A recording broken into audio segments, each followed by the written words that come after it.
पर इस तरीके से गाली गलौज करना, वो भी देश के प्रधानमंत्री के लिए, ये कतई कोई स्वीकार नहीं कर सकता है।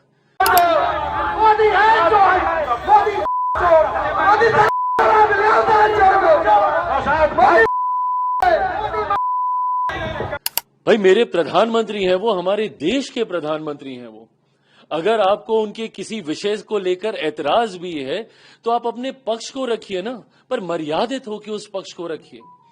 राहुल गांधी और तेजस्वी यादव की वोटर अधिकार यात्रा के दौरान दरभंगा में पीएम नरेंद्र मोदी को गाली दिए जाने के खिलाफ एनडीए नेताओं का गुस्सा भड़का हुआ है। पटना में केस दर्ज किए गए हैं और उसके अलावा चिराग पासवान भड़के हैं और जमकर सुनाया है कांग्रेस को, कांग्रेस नेताओं को, राहुल गांधी को और तेजस्वी यादव को। नमस्कार दर्शक, न्यूज़ देख रहे हैं आप, मैं हूं अनुराग। बड़ी खबर निकलकर सामने आ रही है। जिस तरह से दरभंगा का एक वीडियो वायरल हो रहा है, वोटर अधिकार यात्रा के दौरान का ये वीडियो है। मंच से पीएम नरेंद्र मोदी को गाली दी जा रही है, अभद्र टिप्पणियां की जा रही हैं। इस पर काफ़ी कुछ बवाल हो गया है। पटना में बीजेपी नेताओं ने केस दर्ज किया है, कोतवाली थाने में भी केस दर्ज किया गया है, गांधी मैदान थाने में भी केस दर्ज किया गया है। तो कई सारे केस दर्ज हो रहे हैं, सियासत तेज है। इस बीच चिराग पासवान सामने आए हैं और चिराग पासवान ने भी जमकर सुनाया है विपक्ष को। क्या कुछ कह रहे हैं चिराग पासवान, पूरा बयान सुन लीजिए आप। दिक्कत तो इसी बात की है ना कि जिस भाषा का ये लोग इस्तेमाल करते हैं, राजनीति में मतभेद होंगे और वो स्वाभाविक हैं। और भारत जैसे लोकतंत्र में जहां पे इतनी विविधताएं हैं, जहां पे इतने राजनीतिक दल हैं, हर किसी का अपना पक्ष होगा, हर किसी का अपना मत होगा। पर अगर मतभेद की परिभाषा शब्दों की मर्यादा को गिराना है तो ये कतई भारत जैसे लोकतंत्र के लिए उचित नहीं है और मैं कतई इसको स्वीकार नहीं करता हूं। मैंने हमेशा कहा है कि राजनीति में भाषा की मर्यादा का पालन करना होगा और भारतीय भाषाओं की खूबसूरती है भैया। इतना बढ़िया शब्दकोश है भारत की हर भाषाओं के पास कि आप बड़े से बड़े विवादित विषय को बड़े से तीखा वार आप मर्यादित शब्दों में कर सकते हैं। पर इस तरीके से गाली गलौज करना, वो भी देश के प्रधानमंत्री के लिए, ये कतई कोई स्वीकार नहीं कर सकता है।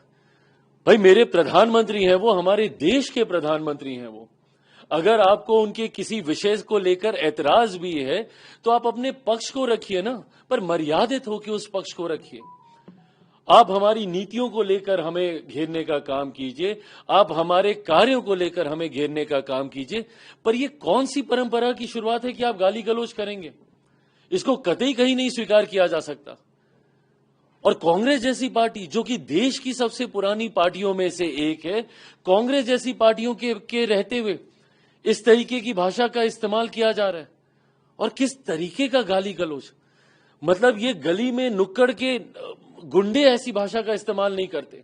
और ये वही चलन है, ये वही परंपरा है राष्ट्रीय जनता दल जैसी पार्टियों की, जिसकी वजह से 90 के दशक से बिहार जो हमारा बदनाम हुआ है, आज तक हम लोग अपने उस खोए हुए गौरव स्वाभिमान की हम लोग लड़ाई लड़ रहे हैं। राष्ट्रीय जनता दल जैसी पार्टियों ने जिस तरीके से 90 के दशक से बिहार को बदनाम करने का काम किया, यही बोलचाल की वजह से, इसी तरीके की कार्यशैली की वजह से।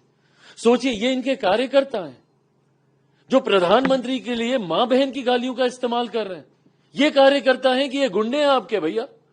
और ये वही लोग हैं जिन्होंने 90 के दशक में किस तरीके से अपराध, हत्या, लूटमार, डकैती, बलात्कार जैसी घटनाओं को चरम सीमा पर ये लोग लेकर गए थे। जो व्यक्ति गाली गलौज खुलेआम खुले मन से कर सकता है, राजनीतिक दल के वरिष्ठ नेताओं के सामने कर सकता है, वो सोचिए वो अपने घर में, गांव देहात गांव में जाके वो क्या कर रहा होगा। किस तरीके की राजनीति राष्ट्रीय जनता दल और कांग्रेस जैसी पार्टियां करना चाह रहे हैं। और जब जब चुनाव आता है, इस तरीके से भाषा की मर्यादा को ये लोग गिराने का काम करते हैं। भाई मैंने हमेशा इस बात को कहा है कि हर किसी का परिवार आपके लिए सम्मान का विषय होना चाहिए। क्या लेना देना किसी के परिवार का राजनीति से जो सार्वजनिक जीवन में भी नहीं है। लोकसभा चुनाव के दौरान इसी तरीके से मेरे परिवार के ऊपर भी ये लोग गए थे।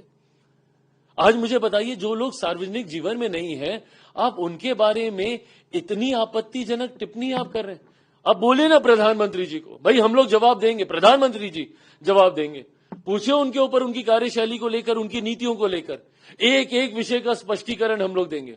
और किस यात्रा को ये लोग लेकर निकले, इतनी बुद्धि तो कांग्रेस, जो कि देश की सबसे पुरानी पार्टी और बिहार की पुरानी पार्टियों में से एक राष्ट्रीय जनता दल है, उनके नेताओं को इतनी बुद्धि तो होनी चाहिए कि भैया एसआईआर का मुद्दा, इसमें सरकार का क्या लेना देना।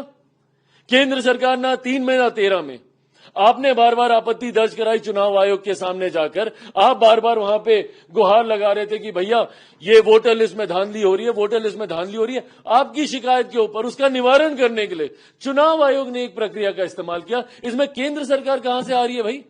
केंद्र सरकार की इस यात्रा में आप केंद्र सरकार को आप घेर रहे हैं, इस यात्रा का केंद्र सरकार से क्या लेना देना? एसआईआर का मुद्दा ये चुनाव आयोग का मुद्दा, क्योंकि आप शिकायत कर रहे थे लोकसभा चुनाव के बाद, महाराष्ट्र के चुनाव के बाद आपने बार बार बोला कि वोटर लिस्ट में धांधली हो रही है, तो चुनाव आयोग ने उसी प्रक्रिया का इस्तेमाल किया जो इससे पहले भी देश में 4 बार की जा चुकी है। अब आपको उस प्रक्रिया पे भी आपको ऐतराज है और उसके लिए आप सरकार को घेरने आप निकले हैं। और सरकार को घेरते घेरते आप प्रधानमंत्री जी के बारे में ऐसे आपत्तिजनक शब्दों का आप इस्तेमाल करेंगे, इसको देश की जनता, बिहार की जनता मान सम्मान देने में कभी पीछे नहीं रहती। लोकसभा के दौरान भी जब इन्होंने मेरे परिवार के लिए भी ऐसे शब्दों का इस्तेमाल किया था, तुरंत इनको जवाब मिला था। और बिहार की जनता आज भी ये देख रही है, चुनाव में ना सिर्फ इनको इसका जवाब मिलेगा, बल्कि देश की जनता ये देख रही है कि कैसे आप अपनी ओछी राजनीति को साधने के लिए आप घर परिवार की माताएं बहनों तक को आप उसमें घेरने का आप काम कर रहे हैं, जो कि घोर निंदनीय है। मैं, मेरी पूरी पार्टी इसकी पूरी तरीके से निंदा करती है। ये कतई अच्छी लोकतंत्र का परिचय नहीं है। लेकिन चिराग जी, लगातार राहुल गांधी हो या तेजस्वी यादव हो, वोट चोरी का आरोप लगा रहे हैं कि वोट चोरी करके आप चुनाव जीतते हैं, वोट चोरी करके बिहार में चुनाव जीतना चाहते हैं। क्या मतलब है ये चोरी जैसे शब्दों का? लोकतंत्र में आप जी रहे हैं, कभी आप प्रधानमंत्री को घेरते घेरते आप पूरे चौकीदार समुदाय को आप चोर बोलने लगते हैं। भाई मेरा खुद का मैं जिस पृष्ठभूमि से आता हूं, अधिकांश लोग इसी व्यवसाय के साथ जुड़े हुए हैं, आप उनको आप चोर बोलने लगिएगा। आज ये वोट चोरी क्या होती है? ये चोरी हर चीज में। पर कांग्रेस की दिक्कत भी यही है ना, जिन्होंने खुद इतनी चोरियां कर रखी हो, जिन्होंने खुद इतने घोटाले कर रखे हो। 2000 का दशक हम लोग भूल नहीं सकते हैं भैया। एक के बाद नए इतिहास गढ़ने वाले घोटाले ये लोग लेकर सामने आए थे। इसीलिए इनको सिर्फ वो चोरी शब्द हर चीज में समझ में आता है। भले वो प्रधानमंत्री जी को घेरते हुए पूरे चौकीदार समुदाय को चोर बोल देना, या फिर पूरी चुनावी प्रक्रिया को एक धांधली बना देना, एक चोरी का एक गिरोह बना देना। ऐसे में उस वक्त भी देश की जनता ने इन्हें जवाब दिया था, आज भी देश की जनता जवाब देगी। भाई कितना दूर है बिहार का चुनाव, पता चल जाएगा। और कहीं ना कहीं आपकी घबराहट दिखाई दे रही है ना, जिस तरीके से आप पूरे प्रदेश में एक ऐसे मुद्दे को लेकर जिसकी शुरुआत आपने की। इससे पहले ईवीएम रोते रहते थे ये लोग। आखिरी बार कब सुना हम लोगों ने विपक्ष के किसी भी नेता, किसी भी दल के मुंह से कि भैया ईवीएम खराब है? क्यों? क्योंकि जितनी बार स्पष्टीकरण मांगा, ईवीएम मशीन इनके सामने रख दी कि भैया हैक करके दिखाओ, तोड़ के दिखाओ, कैसे क्या हो सकता है, नहीं कर पाए। तो अब इनको नया मुद्दा चाहिए था। नया मुद्दा क्या? तो भैया अब ये एसआईआर वाला मुद्दा। अब 7-8 साल ये वाले मुद्दे पे लोग बहाना देते रहेंगे कि भैया हम लोग चुनाव हारे। क्यों? क्योंकि वोटर लिस्ट में आप धांधली कर रहे हैं। तो भैया एक बार तो जाइए आपत्ति दर्ज कराने। अगर आप बोल रहे हैं कि चोरी हो रही है, तो कहां पे शिकायत लिखाइएगा? आप चुनाव आयोग के पास जाइएगा। कौन से विपक्षी राजनीतिक दल ने कोई एक भी आपत्ति वहां पे दर्ज कराई हो?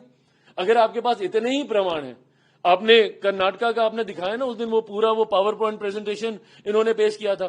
किसकी सरकार के खिलाफ था वो? किसकी सरकार है कर्नाटका में? आप ही की सरकार है ना। तो मतलब आपकी भी सरकार धांधली से बनी है।